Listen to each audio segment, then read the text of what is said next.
പ്രധാനപ്പെട്ട എക്കണോമിക് ഡേറ്റകളായ CPI inflation data, WPI inflation data തുടങ്ങിയ ഡേറ്റകൾ വരാനിരിക്കെ ഇന്ന് ഇന്ത്യൻ മാർക്കറ്റ് 0.27% ഇടിഞ്ഞ് 25,082 ക്ലോസിംഗ് നൽകി.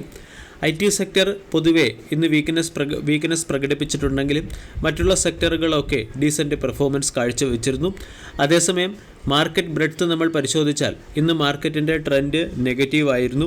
നിഫ്റ്റി 0.27% ഇടിഞ്ഞപ്പോഴും മിഡ് ക്യാപ് സ്മോൾ ക്യാപ് ഇൻഡെക്സുകളിൽ ബൈയിങ് മൊമെൻറ്റം പ്രകടമായി. Mid cap index 0.67%, small cap index 0.57% ഉയരുകയും ചെയ്തു. ഇന്ന് പുറത്തു വന്ന വളരെ പ്രധാനപ്പെട്ട ഒരു എക്കണോമിക് ഡേറ്റയാണ് ഇന്ത്യയുടെ CPI inflation data. Market 2.5% CPI ഇൻഫ്ലേഷനാണ് ജൂൺ മാസത്തിൽ പ്രതീക്ഷിച്ചത്. മാർക്കറ്റ് എസ്റ്റിമേഷനെ ബീറ്റ് ചെയ്തുകൊണ്ട് ഇൻഫ്ലേഷൻ 2.1% എത്തിക്കഴിഞ്ഞു. മെയ് മാസത്തിൽ ഇന്ത്യയുടെ CPI ഇൻഫ്ലേഷൻ 2.82% കഴിഞ്ഞ 6 വർഷത്തിനിടയിലെ ഏറ്റവും താഴ്ന്ന ഇൻഫ്ലേഷനാണ് ജൂലൈ മാസത്തിൽ രേഖപ്പെടുത്തിയത്. വീറ്റിൻ്റെ പ്രൊഡക്ഷൻ റെക്കോർഡ് ഹൈയിലേക്ക് എത്തിയതും പൾസ് ഹാർവസ്റ്റിങ്ങുമായി ബന്ധപ്പെട്ട പോസിറ്റീവ് ഹോപ്പുകളുമൊക്കെ ഇന്ത്യയുടെ ഇൻഫ്ലേഷൻ ഇടിയുന്നതിന് പിന്നിലെ പ്രധാന പങ്ക് വഹിക്കുകയും ചെയ്തു. ഇനി മാർക്കറ്റ് അവറിന് ശേഷം ക്വാർട്ടർലി റിസൾട്ട് പുറത്തുവിട്ട ഒരു സ്റ്റോക്കിൻ്റെ ക്വാർട്ടർലി റിസൾട്ട് കൂടി പരിചയപ്പെടാം. സ്റ്റോക്കിൻ്റെ പേര് HCL Tech. HCL Tech ഇന്ത്യയിലെ മുൻനിര IT കമ്പനിയാണ്. HCL Tech എന്ന സ്റ്റോക്ക് ഇന്നത്തെ ട്രേഡിംഗ് സെഷനിൽ 1.5% ഇടിഞ്ഞ് 1613 ക്ലോസിംഗ് നൽകുകയും ചെയ്തു. 52 വീക്ക് ഹൈ 2012, 52 വീക്കിലോ 1302.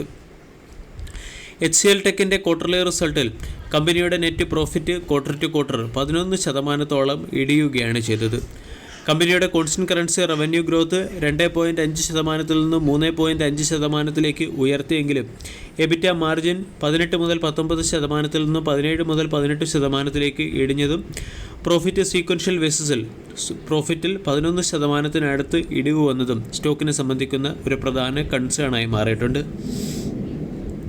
ക്വാർട്ടർലി റിസൾട്ട് നമ്മൾ പരിശോധിച്ചാൽ കമ്പനിയുടെ പ്രോഫിറ്റ് 4,258 കോടി രൂപയുടെ പ്രോഫിറ്റാണ് മാർക്കറ്റ് പ്രതീക്ഷിച്ചത്. അതേസമയം 3,843 കോടി രൂപയുടെ പ്രോഫിറ്റാണ് കമ്പനിക്ക് നേടാൻ സാധിച്ചത്. കഴിഞ്ഞ ക്വാർട്ടറിൽ 4,307 കോടി രൂപയുടെ പ്രോഫിറ്റ് കമ്പനി നേടുകയും ചെയ്തിരുന്നു.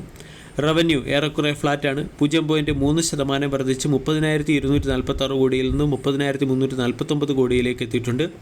EBITDA 9% ഇടിഞ്ഞ് 4,942 കോടിയിലേക്ക് എത്തുകയും EBITDA മാർജിൻ 170 ബേസിസ് പോയിൻറ്റ് ഇടിഞ്ഞ് 18% നിന്ന് 16.3% എത്തുകയും ചെയ്തു. കൂടാതെ $1.8 ബില്യൺ ടോട്ടൽ കോൺട്രാക്റ്റ് വാല്യൂ കമ്പനിക്ക് ലഭിക്കുകയും ചെയ്തു. ഇനി അട്രീഷൻ റേറ്റ് നമ്മൾ പരിശോധിച്ചാൽ 269 എംപ്ലോയീസിനെ കഴിഞ്ഞ ക്വാർട്ടറിൽ കമ്പനി ആഡ് ചെയ്തിട്ടുണ്ട്. ഏകദേശം 3 മാസത്തിനിടയിൽ 1984 ഫ്രഷേഴ്സിനെ കൊണ്ടുവരാനും സാധിച്ചിട്ടുണ്ട്. ഇതൊക്കെ HCL Techനെ സംബന്ധിച്ച പോസിറ്റീവ് അപ്ഡേറ്റ് ആണ്. കൂടാതെ ക്വാർട്ടർലി റിസൾട്ടിനോടനുബന്ധിച്ച് 12 രൂപ പെർ ഷെയർ എന്ന റേറ്റിൽ കമ്പനി ഡിവിഡൻഡും പ്രഖ്യാപിച്ചിട്ടുണ്ട്.